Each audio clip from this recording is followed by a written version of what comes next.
Hello my dear மக்களே, Madhubala episode number 13 வாங்க பார்க்கலாம். அதுக்கு முன்னாடி ஒரு சின்ன டெக்ளரேஷன் மட்டும் கொடுத்துட்றேன். என்னென்னா, வெறும்னே ஒரே ஒரு ஜிபி ஸ்பேஸ் அவைலபிளாக இருக்கக்கூடிய அம்மாவோட ஃபோனையும் அண்ட் அடிக்கடிக்கு ஹேங் ஆகிற, அடிக்கடிக்கு டச் ஒர்க் ஆகாமல் போகிற உடஞ்சி போன அந்த ஃபோன்லேயும் தான் நான் எடிட் பண்ணிகிட்ருக்கேன். இன்னொரு விஷயம் என்னென்னா, என்னோடய சைடில் ரொம்ப நெட்வொர்க் இஷ்யூ இருக்கும். ஸோ எடிட் பண்ணி அப்லோட் பண்ணுறதுக்குமே ரொம்ப டிஃபிகல்ட்டான சுச்சுவேஷனில் தான் நான் உங்களுக்கு அப்லோட் பண்ணிகிட்ருக்கேன். உங்களுக்காக மட்டும்தான் இது எல்லாமே பண்ணிகிட்ருக்கேன். I hope you guys will understand me. So thank you so much for supporting me இந்த சிச்சுவேஷன்.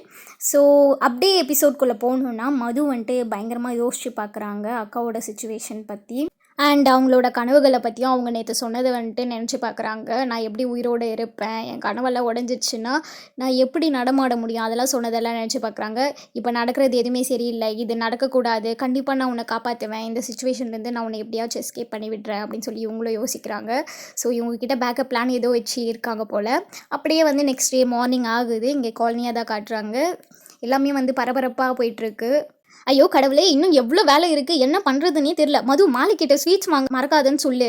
அண்ணின்ட்டு ஒருத்தர் ஓடி வராரு. கரெக்டாக பத்மினியோ என்னாச்சு அப்படின்னு சொல்லி கேட்குறாங்க. இல்லை ரீனா அக்கா அவங்க சோஃபா அனுப்பிட்டாங்க, இன்னும் எக்ஸ்ட்ரா குஷன்ஸ் அனுப்பட்டுமான்னு கேட்டாங்க. இப்போதைக்கு அதுக்கு தேவையில்லை, தேவைப்பட்ட கல்யாணத்து நேரத்துக்கு அப்போ வாங்கிக்கலாம். இந்த மாதிரி நேரத்தில் ரொம்ப உதவியாக இருந்ததுக்கு ரொம்ப நன்றி சொன்னேன்னு சொல்லிடுங்க அப்படின்றாங்க. சரி நான் கிளம்புறேன் அப்படின்னு சொல்லிட்டு அவங்கள கிளம்பிட்டாங்க. இப்போ பத்மினியும் கிட்ட என்ன எல்லாம் அப்படியே முழிச்சிட்டு இருக்கீங்க, சீக்கிரம் வேலை பண்ணுங்க, வேலை எல்லாம் முடிஞ்சா? அம்மா இன்னைக்கு திவானோட ஸ்வீட்ஸ் கடையில் சேல் அதிகமாக போகுது. அப்புறம் இன்னொரு விஷயம், இந்த முறை சிலபஸ்லாம் ஈஸி, இவ ரொம்ப கஷ்டப்பட்டுருக்கா இல்லையா, இன்னும் ஒரு சான்ஸ் கொடுக்கலாம் இல்லை அப்படின்றாங்க. அங்கே பத்மினியும் கஷ்டங்களை எதிர்த்து தான் வாழணும், அதை விட்டு ஓடக்கூடாது, அவளுக்கு கொடுக்க வேண்டிய சான்ஸ் எல்லாமே முடிஞ்சு போச்சு, படிப்போ இப்போ முடிஞ்சிச்சு, இப்போ வீட்டில் சும்மா உட்காந்து இருக்கிற போகிறது யார் சொல்லு, அவள் தானே. இன்றைக்கி கிருஷ்ணாவோட சம்மந்தம் கன்ஃபார்ம் ஆயிடுச்சுன்னா 3-4 மாதத்துக்குள்ளே கல்யாணத்தை முடிச்சிடலாம். சரியா, நான் சொன்னது சொல்லிவிட்டு அம்மா என் பேச்சு கொஞ்சம் கேளு. அட விடு மது, அம்மாவை கன்வின்ஸ் பண்ண இப்போ ப்ரோஜனம் இல்லை, எல்லாருக்கும் ஒரே நினப்பு தான், கல்யாணம் தான்.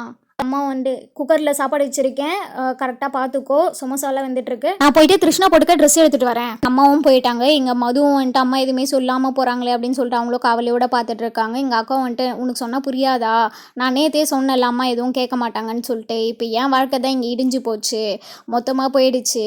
ஃபோன் வேறு அந்த டைம் ரிங் ஆகுது. ஸோ யார் எடுக்க போகிறாங்க, மது தான் எடுக்க போகிறாங்க. ஸோ இவங்களும் போயிட்டு கால் எடுக்கிற டைமில் இவங்களும் ஃபீலிங்கில் எது பண்ணிட்டுருக்காங்க. கரெக்டாக ஹலோ, ஆமாம் ரீனாஜி, நான் மது பேசுகிறேன் அப்படின்றாங்க. என்னாச்சு, அங்கே எல்லாம் ரெடியான்னு கேட்குறாங்க. எல்லாம் ரெடி, மாப்பிள்ளை வீட்டில் இருக்கிறவங்க 1 மணி நேரத்துக்கு முன்னாடியே வரப்போகிறாங்களாம், பரவாயில்ல எல்லாத்தையும் ரெடி பண்ணிடுவோம் அப்படின்னு சொல்கிறாங்க. மது இங்கே பாரு, இந்த ட்ரெஸ் எப்படி இருக்குது, இதில் கிருஷ்ணா ரொம்ப அழகாக இருப்பா இல்லை அப்படின்றாங்க. எல்லாருக்குமே அங்கே ஒரு மாதிரி சங்கடமான சுச்சுவேஷனாக இருக்குது. அம்மா நீங்கள் இப்படி பேசாதீங்கம்மா, நீங்கள் இப்படி செய்கிறது சரியில்லை அப்படின்றாங்க. பாத்தியா, அவங்க 3 மணிக்கு வர போகிறாங்க, எனக்கு ஒரு ஹெல்ப்பு பண்ணுறியா, உன் அக்காவை ரோமா கிட்டே கூப்பிட்டு போ, அவளை நல்லா அழகாக ரெடி பண்ணணும், இன்னும் நிறைய வேலை இருக்குது, இன்னும் கொஞ்சம் நேரத்தில் மாப்பிள்ளை வீட்டிலேருந்து வந்துடுவாங்க, அவள் ரெடியாக இல்லைன்னா எப்படி, நீயே சொல்லு மது, கொஞ்ச நேரம் போயிட்டு அவளை ரெடி பண்ணு அப்படின்றாங்க. கிருஷ்ணாவும் மது என்னை இன்னைக்கு ரொம்ப அழகாக ரெடி பண்ணேன், இந்த சம்மந்தம் கண்டிப்பாக கன்ஃபார்ம் ஆகும், அப்போ தான் 3-4 மாதத்துக்குள்ளே இந்த வீட்டை விட்டு நான் கல்யாணம் பண்ணிட்டு போக முடியும் அப்படின்னு சொல்லிட்டு அவங்களும் போயிட்டாங்க. இங்கே அம்மாவும் மதுவை பார்த்துட்டு மதுவும் அம்மாவை பார்க்குறாங்க. சரி எனக்கு வேலை இருக்குது அப்படின்னு சொல்லிட்டு அவங்களும் போயிட்டு வேலையை பார்க்க ஆரம்பிக்கிறாங்க.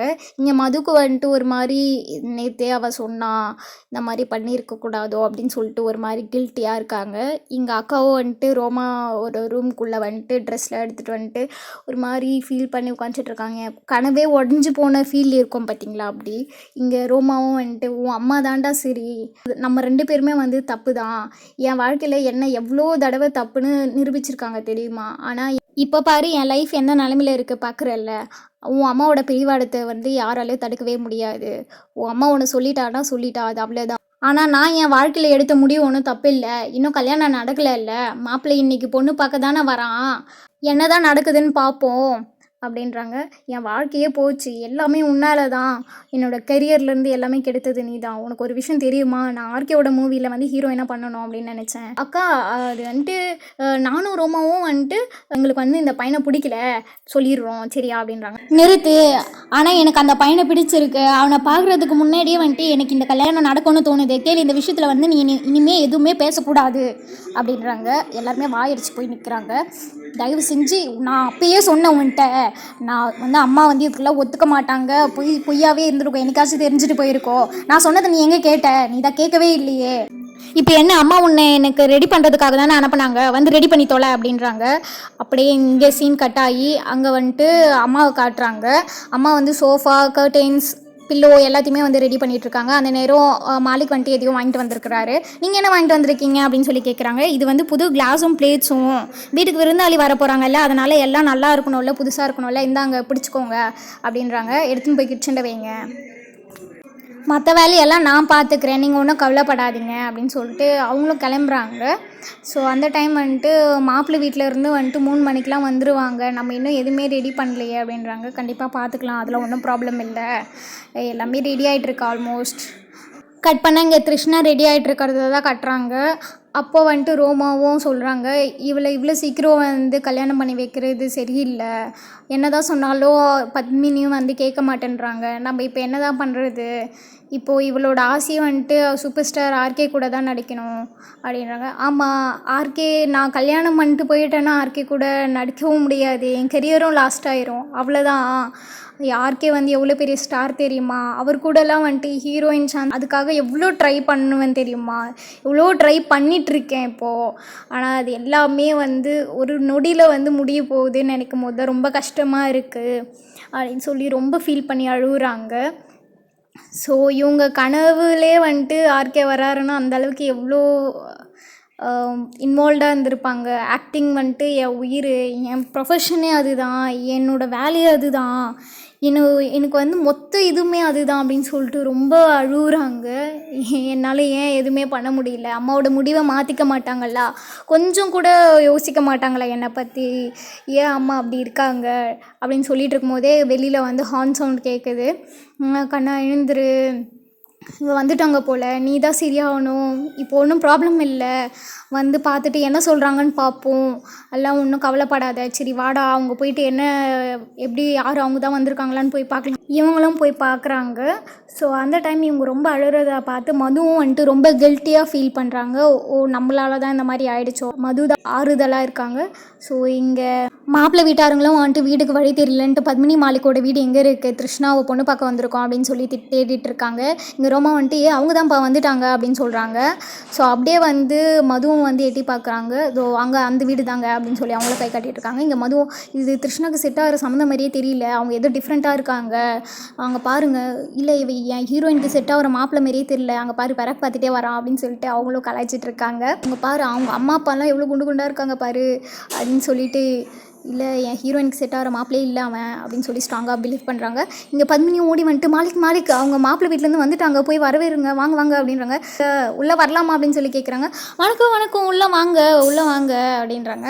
உங்களை அன்போடு வரவேற்கிறோம், வாங்க உள்ளே வாங்க, வீட்டை கண்டுபிடிக்க ஏதாவது கஷ்டம் இருந்துச்சா என்ன அப்படின்றாங்க. நீங்கள் 3 மணிக்கு வரவீங்கன்னு சொன்னீங்க, ரீனா அம்மா மூலிமா நாங்கள் ஒரு மெசேஜ் அனுப்பி விட்டோமே, சொல்லி 1 மணி நேரம் முன்னாடியே வருவோம்னு சொல்லியிருந்தோம், சொல்லலையா அப்படின்னு சொல்லி கேட்குறாங்க. இல்லை பரவாயில்ல, எந்த பிரச்சனையும் இல்லை, வாங்க உட்காருங்க, சரி நீங்கள் டீ குடிப்பீங்களா காஃபி குடிப்பீங்களா அப்படின்னு சொல்லி இவரும் கேட்டுட்ருக்காரு. அப்போ பத்மினி அம்மாவும் போயிட்டு கிளாஸில் தண்ணி கொண்டு வந்துட்டு குடிங்க அப்படின்னு சொல்கிறாங்க. சரி அப்படின்னு சொல்லிட்டு பாருப்பா நம்ம மாலிக் சார் எல்லாரையும் வரவேற்புலாம் பயங்கரமாக கொடுக்குறாரு. சரி பத்மினி அம்மாவும் சொல்லிட்டு குடுன்னு ஓடி போயிட்டு நான் போய் பொண்ணு கூட்டிகிட்டு வரேன் அப்படின்னு சொல்லி போகிறாங்க. இங்கே வந்துட்டு இன்னும் ரெடி ஆகலையா, அங்கே மாப்பிள்ளை வீட்டிலேருந்து வந்து உட்காந்துட்டு இருக்காங்க, அம்மா டைம் ஆகும் இல்லையாம்மா, ரெடி ஆகணும் இல்லை அப்படின்னு சொல்லி மது சொல்கிறாங்க. இல்லைம்மா டைம் ஆகிடுச்சு, ஐயோ மது மாப்பிள்ளை வீட்டில் இருக்கிறவங்க வந்துட்டாங்க, த்ரிஷ்ணாவை சீக்கிரம் ரெடி பண்ணு, மது நீ ஒரு வேலை பண்ணு, நீ வெளியே போய் அவங்களுக்கு வந்துட்டு டீ இல்லைனா காஃபி ரெடி பண்ணு, இங்கே நான் பார்த்துக்கிறேன், சீக்கிரம் போ அப்படின்றாங்க. கிருஷ்ணாவும் அவங்களோட கையை பிடிச்சிட்டு போ, ஆனால் எனக்கு ஏதாச்சும் பண்ணிட்டு போ அப்படின்ற மாதிரி சொல்லாமல் அவங்க கண்களாலே சைகை காட்டுறாங்க. ஸோ மதுக்கும் வந்துட்டு பேக்கப் பிளான் அவங்க ரெடியாக ஏதோ பண்ணிட்டு நானும் போகிறேன் அப்படின்னு சொல்லிட்டு போயிட்டாங்க. இங்கே இவங்கள வந்து தனியாக விட்டு போன மாதிரி இவங்களும் பயங்கரமாக ஃபீல் பண்ணுறாங்க. அச்சோ முடிஞ்சா அவ்வளோதான் அப்படின்ட்டு. இங்கே மதுவும் வராங்க. மது வந்ததும் மாப்பிளையும் பொண்ணா அப்படின்னு சொல்லி பார்க்குறேன். இல்லை இவ வந்துட்டு மது மதுபாலா என்னோட சின்ன பொண்ணு அப்படின்னு சொல்கிறாங்க. வணக்கம், எல்லோரும் எப்படி இருக்கீங்க, நல்லா இருக்கீங்களா? வணக்கம் அப்படின்றாங்க. நல்லாயிருக்குமா, நல்லாயிருக்கும், நீ எப்படி இருக்க அப்படின்னு சொல்கிறாங்க. வணக்கம் மாப்பிள்ள அப்படின்றாங்க. வணக்கம். ஐயோ மறந்துட்டேன், அம்மா வந்து டீ இல்லைனா காஃபி போட சொன்னாங்க, இருங்க ஒரு நிமிஷம் அப்படின்னு சொல்லிட்டு, இல்லைம்மா ஒன்றும் அவசரப்படாத, ஒன்றும் ப்ராப்ளம் இல்லை, பொறுமையாகவே பண்ணிக்கலாம் அப்படின்றாங்க. ஆமாம், என் சின்ன பொண்ணு மாதிரியே என் பெரிய பொண்ணு அவ்வளோ வந்துட்டு பொறுமையாக அவ்வளோ எல்லாருமே வந்து கவனிச்சுப்பா அப்படின்னு சொல்கிறாங்க. சரி நீங்கள் பேசிகிட்டு இருங்க, நான் போயிட்டு ஒரு வேலை இருக்குது முடிச்சுட்டு வந்துடுறேன் அப்படின்னு சொல்லிட்டு அவங்களும் போகிறாங்க. சரி நீங்கள் சொல்லுங்கள், டீ குடிக்கிறீங்களா இல்லை காஃபி குடிக்கிறீங்களா அப்படி. அதெல்லாம் ஒன்றும் தேவையில்லாமா, அதெல்லாம் சாதாரண விஷயம், என்ன இப்படி ஃபார்முலா பேசுகிறீங்க அப்படின்னு சொல்கிறாங்க. வாமா உட்காரு கொஞ்சம் பேசலாம் அப்படின்றாங்க. என் அக்கா வந்து இன்னும் 10 நிமிஷம் ரெடி ஆகி வந்துடுவா அப்படின்றாங்க. சரி வா உட்காரு அப்படின்றாங்க. சரி நீங்கள் இருங்க, நான் போய் காஃபி போட்டு வந்துடுறேன்னு காஃபி போட்டு எடுத்துன்னு வந்து வச்சுட்டாங்க. இல்லைம்மா பிரச்சனை இல்லை, நாங்களே வந்துட்டு சீக்கிரமாக வந்துட்டோம் அப்படின்றாங்க. இதில் என்ன இருக்குது அப்படின்னு சொல்லி இவங்களும் காஃபி பிளேட்டில் எடுத்துகிட்டு வந்து வச்சுட்டு சமோசாலாம் எடுத்துன்னு வச்சு சாப்பிடுங்க அப்படின்றாங்க. சரி உங்ககிட்ட கொஞ்சம் ஒன்று கேட்கணும், உங்கள் அக்கா வந்துட்டு எப்படிமா அப்படின்னு சொல்லி வீட்டில் இருக்கிறவங்கள பற்றி சொல்லுமா அப்படின்றாங்க. அம்மா வந்து வீட்டை அழகாக டெக்கரேட் பண்ணுவாங்க, நான் வீட்டை க்ளீனாக வச்சுப்பேன், ஏன் உன் அக்கா எதுவும் செய்ய மாட்டாளா அப்படின்னு கேட்குறாங்க. அக்காவா, நாங்கள் எந்த வேலையும் செய்ய விட மாட்டோம், நாங்கள் அவ்வளோ நேசிக்கிறோம் தெரியுமா. அதுக்கே வந்துட்டு மாப்பிள்ளை ஒரு மாதிரி ஜர்காவுறாப்புல. ஸோ அப்படியே வந்து மேற்கொண்டு கேள்வி கேட்குறாங்க. உன் அப்பா உன் அம்மாலாம் எப்படிமா பார்த்துப்பாங்க அப்படின்னு சொல்லி கேட்குறாங்க. நானும் அப்பாவும் அக்கா மேலே ரொம்ப பாசம், முக்கியமாக அக்கா வந்து சின்ன சின்ன ட்ரெஸ்லாம் போட்டுட்டு வெளியே போனால் எங்கள் ஏரியாவில் இருக்கிற எல்லா பசங்களுமே வந்துட்டு அவளை பார்த்து மயங்கிடுவாங்க. சில பேர் விசில் அடிப்பாங்க, சில பேர் டீஸ் பண்ணுவாங்க, ஆனால் அதெல்லாம் அக்கா எவ்வளோ அழகாக இருக்கான்னு தான், நீங்கள் வந்து தப்பாக நினச்சிக்கூடாதுல்ல, அதனால தான் சொல்கிறேன் அப்படின்றாங்க. ஓ அப்படியா, சரி அவ்வளோ அழகாக இருப்பாள், நாங்களும் பார்க்குறதுக்கு ஆர்வமாக தான் இருக்கோம் அப்படின்னு சொல்லி அவரும் சொல்கிறாரு. ஆமாம் இன்னும் எவ்வளோ நேரம் ஆகும், பொண்ணை காட்ட மாட்டிங்களா அப்படின்னு கேட்கும்போது இன்னும் 5 நிமிஷம் தான். பேசிக்லி நாங்கள் வந்துட்டு என் அக்கா வந்து ஒரு பெரிய ஆக்ட்ரஸ் மாதிரி, அவள் வந்து ரெடி ஆகிறதுக்கே வந்துட்டு ரொம்ப லேட் ஆவா. ஆமாம்மா பொண்ணுங்கனாலே அப்படி தானம்மா, ரெடி ஆகிறதுக்கு லேட் ஆகும். ஆமாம் அவள் வந்துட்டு மேக்கப் பண்ணிகிட்ருக்காங்க, இன்னும் ரெடி ஆகிட்டு இருக்காங்களா அப்படின்றாங்க. ஆமாம் அப்படின்றாங்க. அக்கா ரொம்ப லேட்டாக தான் தூங்குவாங்களே அப்படின்றாங்க. நாங்கள் எல்லோரும் தூங்கின பிறகு தான் அவள் தூங்குவா. அப்படியா, பாவம் காலையிலேருந்து வேலையை முடிச்சுட்டு வீட்டு வேலையை முடிச்சுட்டு தூங்கணுன்னா கொஞ்சம் லேட்டாக தானே எழுந்துச்சுப்பாங்க, அது நல்ல விஷயம் தானே, இதில் என்ன இருக்குது அப்படின்னு சொல்லி கேட்குறாரு. அடடா பாயிண்ட்டு பிடிச்சிட்டிங்க. ஆனால் இதில் என்ன மேட்ருனா, அவங்க வந்து ஃபுல்லாக மணி நேரமும் தூங்கிட்டே இருப்பாங்க. நான் ஆல்ரெடி சொன்னேன்ல, நான் வந்து எங்கள் வீட்டில் வந்து எந்த வேலையும் வாங்க விட மாட்டேன், எங்கள் வீட்டோட இளவரசியே அவள் தான், அதனால் வந்துட்டு அவள் நல்லா தூங்குவா, நாங்கள் எழுந்துச்சிட்டு கூட அவளை எழுப்பவே மாட்டோம், அவள் எழுந்திருக்கிறதுக்கே வந்துட்டு 11 அப்படின்றாங்க. சரி அப்போ பிரேக்ஃபாஸ்ட்லாம் சாப்பிடுவாள் அப்படின்னு கேட்கும்போது சூப்பராக கேட்டிங்க, அவள் ஆக்சுவலாக ஏர்லி மார்னிங் பிரேக்ஃபாஸ்ட்டே முடிச்சுட்டு தான் தூங்குவாளே தெரியுமா உங்களுக்கு. சரி பிரேக்ஃபாஸ்ட் பரவாயில்ல, லன்ச் டின்னர் அதெல்லாம் எப்படி அப்படின்றாங்க. உங்களுக்கு டயட் ஃபுட் பிடிக்குமா, லைக் சாலட்ஸ் சூப் சாண்ட்விச் அந்த மாதிரிலாம் ஏதாச்சும் பண்ண தெரியுமா உங்களுக்கு, அதெல்லாம் வந்துட்டு அவள் சூப்பராக பண்ணுவா, ஆனால் நிறைய சமைப்பா அப்படின்றாங்க. அப்படின்னா சமைப்பாங்களா அப்படின்னு கேட்குறாங்க. சூப்பராக சமைப்பா, அவள் சமைச்ச சாப்பாடு மட்டும் சாப்பிட்டீங்கன்னு வைங்க டாக்டர்கிட்ட தான் போனோம். ஆனால் ஒரு விஷயம், அவள் எவ்வளோ அன்போடும் சமைப்பா தெரியுமா, அதை விட அதிகமாக அன்பு தான் வந்துட்டு அவளோட சமைச்ச அந்த சாப்பாட்டில் தெரியுமே.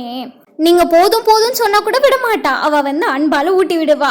நாங்களும் அவளுக்கு வந்துட்டு வேணாம்னு சொல்ல முடியாது, ஏன்னா நாங்கள் அவளை ரொம்ப நேசிக்கிறோம்ல, அதனால் நீங்களும் வேணான்னு சொல்லாதீங்க, சாப்பிடணும் புரியுதா. டாக்டருக்கு செலவானாலும் பரவாயில்ல, பாசம் முன்னாடி பணம்லாம் என்ன பெருசாக சொல்லுங்கள், டாக்டர்லாம் கொடுக்குறது மருந்து தானே, அதெல்லாம் சாப்பிட்டா என்ன ஆக போகுது. அவங்களுக்கு வேறு என்ன ஹாபி இருக்குது அப்படின்னு சொல்லி கேட்குறாரு. உங்களுக்கு கிரிக்கெட் பிடிக்குமா. இல்லை நாங்கள் கிரிக்கெட் பார்க்க மாட்டோம், நேரமே கிடைக்காது. ஐயோ சுத்தம் போங்க, கல்யாணத்துக்கு அப்புறம் உங்கள் குடும்பத்தையே கிரிக்கெட் ஃபேன் ஆக்கிடுவா. வேர்ல்டு கப்பாக இருந்தாலும் T20 இருந்தாலும் உங்கள் வீடு ஸ்டேடியம் மாதிரி மாறிடும் தெரியுமா, அவ்வளோ கூட்டத்தை கூட்டிடுவா. லாஸ்ட் வேர்ல்டு கப் டைமில் எங்கள் வீடு திருவிழா மாதிரி இருந்துச்சு, டிவி முன்னாடி எல்லாரும் உட்காந்து மேட்ச் பார்த்தோம், ஆனால் மாலிக் டிவி ஆஃப் பண்ணிட்டாரு தெரியுமா. ஏன் ஏன் தெரியுமா, அவருக்கு வந்துட்டு எங்கள் அக்கா மேலே ரொம்ப பாசம். அவங்க வந்து சீக்கிரமாக தூங்கணும், அவங்க ஹெல்த்தை பார்த்துக்கணுன்றதுனால தான் அவர் அந்த மாதிரி பண்ணார். புரிஞ்சுதா சார்? நீங்களும் அப்படி தான் பண்ணுவீங்க இல்லை ஆண்டி? அவங்கள நல்லபடியாக பார்த்துப்பீங்க, நல்லா சமைச்சு போட்டு நல்லா சாப்பிட வச்சு நல்லா தூங்க வச்சு அந்த மாதிரி பார்த்துப்பீங்க கரெக்டாக அப்படின்றாங்க. சரி, உங்கள் அக்கா என்ன வேலை பண்ணுறா அப்படின்னு சொல்லி கேட்குறாங்க. அக்காவா சூப்பராக இருக்கும், லைட்ஸு கேமரா ஆக்ஷன் சொல்லிட்டு ஒரு நட்சத்திரம் மாதிரி ஜொலிப்பா. இப்போ கூட ரீசெண்டாக ஒரு டான்ஸ் பயங்கரமாக ஆடினா. அவளோட கனவே வந்து ஆர்கே கூட நடிக்கணுன்றது தான். ஆனால் நான் எப்போவுமே அந்த மாதிரி வாழ்ந்ததே இல்லை தெரியுமா. நான் எப்போவுமே வீட்டிலேருந்து காலேஜுக்கு, காலேஜ்லேருந்து வீட்டுக்கு அப்படி தான் போவேன் வருவேன். உங்கள் அக்காவோட வாழ்க்கை முறை எங்கள் வாழ்க்கை முறையோட ரொம்ப வித்தியாசமாக இருக்கே அப்படின்றாங்க. ஆமாம் அங்கிள், ஆண்டி, மிஸ்டர் மாப்பிள்ளை, நீங்கள் எல்லாருமே வந்துட்டு அவளோட ஆக்டிங் கரியருக்கு வந்து எந்த ஒரு தடையும் விதிக்க மாட்டீங்கல்ல அப்படின்னு சொல்லி கேட்குறாங்க. அவங்கள வந்துட்டு நல்லா சப்போர்ட் பண்ணுவீங்க தானே அப்படின்றாங்க. சரி, அவளுக்கு வந்துட்டு பிடிக்கும் பிடிக்காதுன்னு சொல்லிட்டு நிறைய விஷயம் இருக்குது. ஆனால் ஆக்டிங் பொறுத்தவரையிலும் சின்ன சின்ன ஆக்சிடென்ட்லாம் நடக்கிறது சாதாரணம் தானே. அது மாதிரி தான் ஒரு நாள் லைட் விழ போச்சு தெரியுமா அப்படின்றாங்க. இவங்களும் வந்துட்டு எழுந்துக்கிட்டாங்க. அது மாதிரிலாம் சொல்லாங்கட்டி உங்களோட நடைமுறை வந்து சுத்தமாக வேறு மாதிரி இருக்குமா, ரெண்டும் ஒன்று பொருந்தாது. நீங்கள் உங்கள் அக்காவை பற்றி எவ்வளோ நல்லதாக சொன்னாலும் இப்போ அவளை பார்க்கணுன்னு கூட எங்களுக்கு தோணலை. சரி நாங்கள் கிளம்புறோம் அப்படின்றாங்க. அந்நேரம் பார்த்து பத்மினியும் அவங்க பொண்ணை கூட்டிகிட்டு வராங்க. இவங்களும் வந்துட்டு என்ன இப்போவே போகிறீங்க அப்படின்னு சொல்லி கேட்குறாங்க. பார்த்தீங்களா, உங்கள் பொண்ணு ஒரு இலவசி மாதிரி வளர்த்துருக்கீங்க, அதனால் அவளுக்கு வந்துட்டு ஒரு இலவச மாதிரியான மாப்பிள்ளை தான் வந்து தேடணும் போல். உங்கள் பொண்ணை பற்றி ரொம்ப பெருமையாக தான் பேசுனீங்க, ஆனால் இங்கே வந்த பிறகு கேள்விப்பட்டது எல்லாமே வேறு மாதிரி இருக்குது. சரி, உங்கள் பொண்ணுக்கு வந்துட்டு ஆர்கே ஆக்டிங் இதெல்லாம் தான் உலகம். ஆனால் எங்களுக்கு வந்துட்டு நாங்கள் அந்த மாதிரி ஒரு மருமகளை வந்து எதிர்பார்க்கல. எங்கள் குடும்பத்துக்கு வந்து குடும்பத்து பொண்ணாக இருக்கணுமா. உங்கள் பொண்ணு எதிர்பார்க்குற லைஃப் ஸ்டைல் எங்களால் கொடுக்க முடியுமான்னு தெரியல. ஆனால் நாங்களும் வந்து சாதாரண குடும்பம், உங்கள் பொண்ணோட எக்ஸ்பெக்டேஷன்ஸ் அளவுக்கு எங்களால் ரீச் கொடுக்க முடியாது. எங்களுக்கு வீட்டை அமைதியாக நடத்துகிற மருமக தான் வேணும், வீட்டை மாற்றிடுற பொண்ணு வேணாம். அதனால் இந்த சம்மந்தத்துக்கு நாங்கள் தகுதியானவங்க இல்லை, எங்களை மன்னிச்சுக்கோங்க, வணக்கம், போயிட்டு வரோம் அப்படின்னு சொல்லிட்டு அவங்களும் கிளம்புறாங்க. ஐயோ இப்படி போகாதீங்க, கொஞ்சம் என் பேச்சு கேளுங்க, இப்படி பண்ணாதீங்க, என்னாச்சு, ஒரு நிமிஷம் பேசிட்டு போங்க இருங்க அப்படின்றாங்க. அவ்வளோதான், எபிசோட் முடிஞ்சு. நெக்ஸ்ட் எபிசோடில் பார்க்கலாம். பாய்.